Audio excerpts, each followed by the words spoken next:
So this is the plenary session of the conference, where it's the responsibility of the session chairs to report back 3 hours of debate and discussion in 2 minutes. We've been doing this every year. I don't know if we did it the first few years, but we've had quite a lot of practice about this, so some people are getting quite slick at it now. But I have my timer, and it will be 2 minutes and no more. So we're going to kick off right away, and first up is going to be QTI. So what we did in the QTI session is first of all get a number of updates from tools that have been developed to work with it. UniCurate has been getting to be particularly popular because it allows you to mix and match quite a few different interaction types in one single item, which is why people like it. QTI Works is getting pretty much baked and ready for rollout. The big breakthrough, I think, for an awful lot of people is that you can now run pretty wide-ranging QTI quizzes inside of your favorite VLE. Moodle, Blackboard, doesn't matter, as long as it has an LTI implementation. So that works already, but it's getting slicker still in a couple of months. JSS is exploring the outer reaches of the specification. Is now reporting back about exactly how we're going to do adaptive tests. Other than that, for now that the specification itself has been released, we're getting quite a few implementation projects from at least 6 different countries, which, if I totted it up correctly, total investment of around about 300 to 400 million pounds. In terms of total development that involves QTI in some way or another. So it's ready for takeoff. Very good, well done. And all done without slides. I think Wilbert deserves a round of applause for that.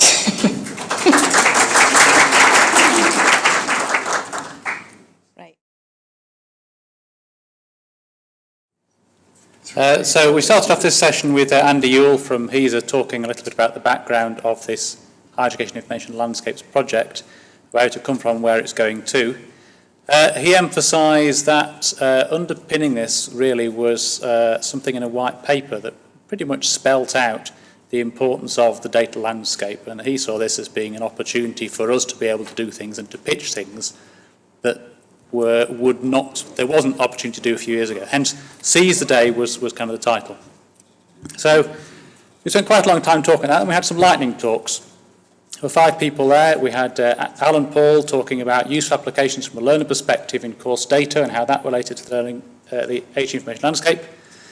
Ian Piper asserted that search engines are useless and that we should be thinking more about metadata and open vocabularies to support discovery. Alan Lloyds talked a little about a startup he's got, educationhackers.org, really trying to get developers together to solve education institutions' problems for real, which was interesting, kind of slightly divergent topic on it. Ranjit Sidhu caused a bit of a stir, asserting, among other things, big data and big projects are a big waste of money, quite kind of critical of things like the key information set and the very institutionalised way we're approaching data. Hugh Davis just wanted one academic me, so we've got him on Google, we've got him in his own institutional site. He wants to be able to have the data about him just in one place. And I would like, that's 2 minutes? Let's go on then. We had 4 ideas. I can't get more data literacy, because the problem is we can't really have proper discussions about what we're doing with data institutions. People are frightened of how it's used or they're misusing it. And that's probably my 30 seconds almost up, isn't it? Students came up twice, both as curators of course data, which I thought was an interesting way of getting the right kind of course data captured and used. Well done. Well done. With 2 seconds to spare. Right. Okay, we've had 3 years of hefty funding for the UK OER programme to the tune of 15 million. but now they've stopped doing that. So our basic question that we were asking is, what happens now the money has gone? What has been produced, what's left behind, and will it continue? We had 10 of the best speakers representing different perspectives from within the UK OER community to give their thoughts on that. I'm going to try and summarise these in just a few words. We had balances. Nick Shepherd gave us the idea of a balance between technical infrastructure and institutional policy, where the other people picked up on the idea of technical infrastructure to give you a network effect that maximised the impact, the gain that you had, a sort of effort multiplier. And the alignment with policy, that can be institutional policy, personal motivation, or sector/national strategy, meant that projects would be sustainable if they were about doing something that you were planning to do anyway.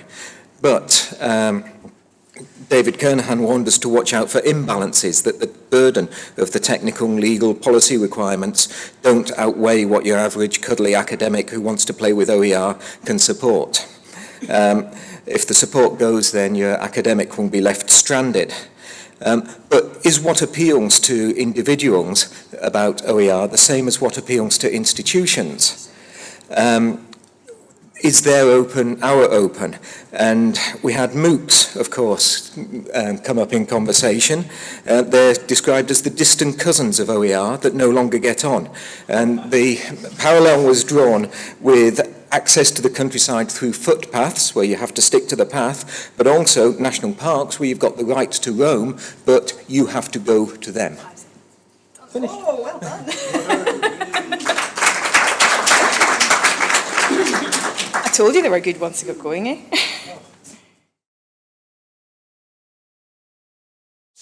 Before I announce the future of CETIS, I've got a bigger announcement. One of our private sector partners has just come up to me and offered us $2 million to carry on working next year. So we've accepted. No, seriously. No, seriously. We did a little bit of horizon scanning. I'm using my time. Horizon scanning, we came up with short-term issues, technologies, bring your own cloud, mobile devices. Mid-term was haptics, new user interfaces, and market analytics. And long-term was next-generation institutional systems and semi-autonomous software agents. So lots of food for thought. Lots of quotes there about the future of CETIS. We had some fantastic presentations, various perspectives. The most interesting business model that was presented during the day was presented by Alan Hughes. I don't know whether he was endorsing it, but he suggested organised crime. Which we thought would be a pretty useful business model. Some great ideas, lots and lots to think about. We really talked, as some of the issues there that are highlighted, we're at a crossroads. CETIS stops massive cock-ups, which we thought was something we need to perhaps emphasise. We've got lots of choices for the future. Need to demonstrate ROI, need to show short-term for government. So there was a whole host of issues and some great presentations from partners. Tore, our friend from Norway, talked and presented one of Bill's slides from 2001, which could have been written last night in terms of its appropriateness. Well done. 2 minutes. Thank you very much, Paul.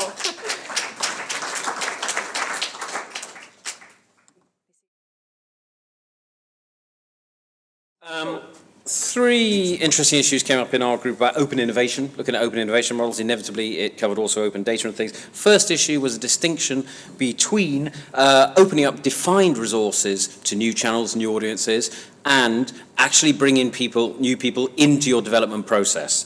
Open educational resources versus open innovation broadly, although that's a bit of a it's probably a bit of a luxury to make that distinction. Second thing was mentoring, the importance of mentoring through the open innovation, particularly the collaboration process.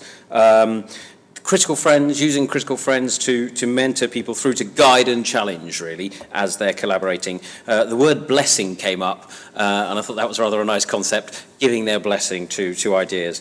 Third one was an interesting one around dual identities and the increasing, or even triple identities, and a lot of people here have that, and the increasing need for us to develop those as roles within institutions become perhaps a bit more circumscribed, if indeed they're still there. And so operation in those wider networks is vital. Creation of a third space between academia and admin, to take the two old poles, is becoming more prevalent. That's enough from me. We did ask folks what they thought we ought to be doing, what's the most important things for things like CETIS, JISC, or the bits of innovation services kicking around. And the number one thing came out is they want us to stay alive. They just don't want us to go away yet. They certainly don't want us to sort of die. And that's quite nice, but then it obviously puts the challenge back onto us as to how we make sure that happens that we do actually stay alive. So that was good.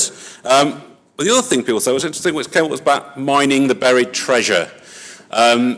We've done a lot of innovation work over a lot of years. We've spent we made a lot of investment. Have we actually exploited to the full what we've already explored? Absolutely. Thank you very much.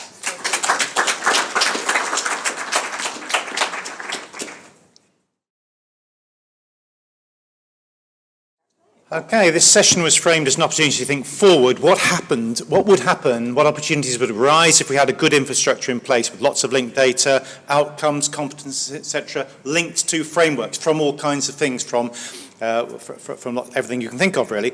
What opportunities would open up? So we had some short presentations. We had then two small groups formulating those opportunities. And perhaps the most important thing in the session was that it gave lots of time for people to clarify the issues and to talk around their understanding of what the whole skills and competencies landscape looked like at the moment. And I'm glad to say INLOC was mentioned as an enabler, which was rather nice. So we had two groups. The first group saw the opportunities as a massive development of different sorts of tools, learner tools. How am I doing? What do I know? What do I know? What don't I know? Employer tools, many other service tools, including awarding bodies, universities, etc., which are enabled by this sort of infrastructure. Small-time developers could do lots of things, and the whole point is that disaggregation makes the parts much more accessible generally. And even the possibility of taking into account accessibility issues by mixing physical ability requirements with other skills is all enabled by this sort of disaggregation. The Group B were very good. They did my two-part thing, motivation. The motivation for this was individual lifelong learning pathways was still a big motivator, has been for a long time and still is. Disaggregating courses and qualifications currently to course using common languages. The path to that, well, we've got to have the common language, and we've got to have, which is probably something to do with INLOC, and we've got to have those tools, including the granular skills audit, flexible self-description, etc. Thank you. Well done. Thank you very much.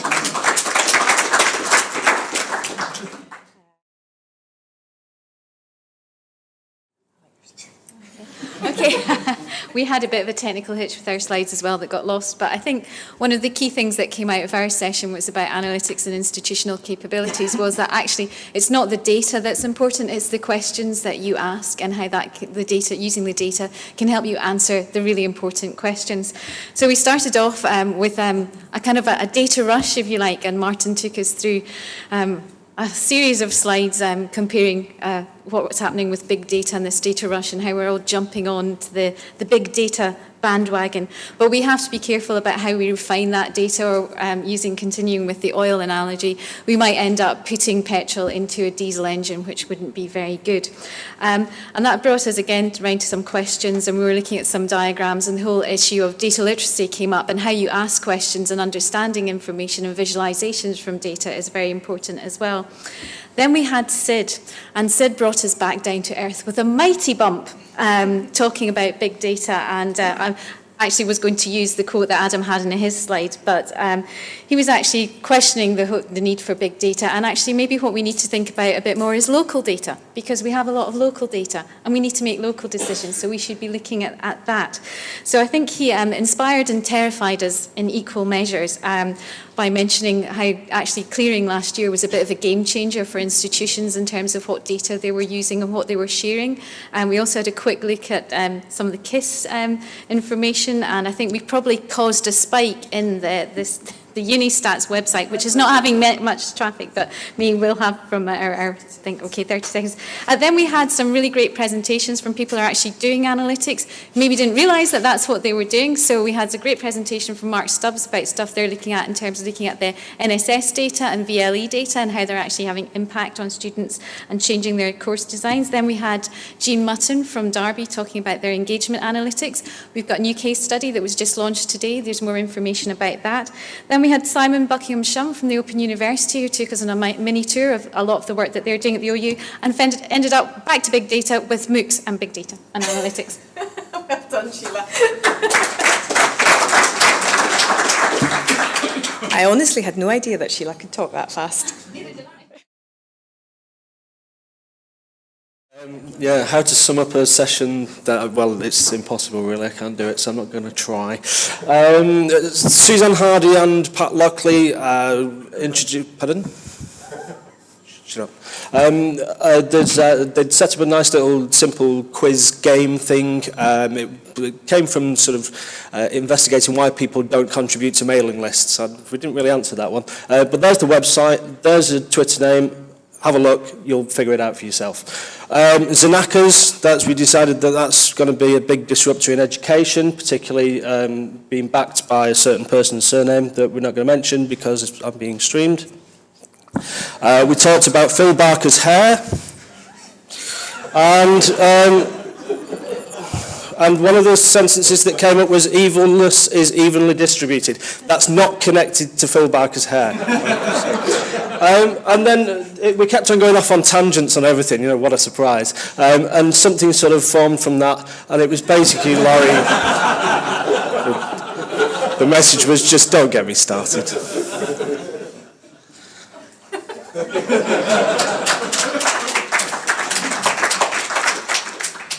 Well, that's an interesting end to the...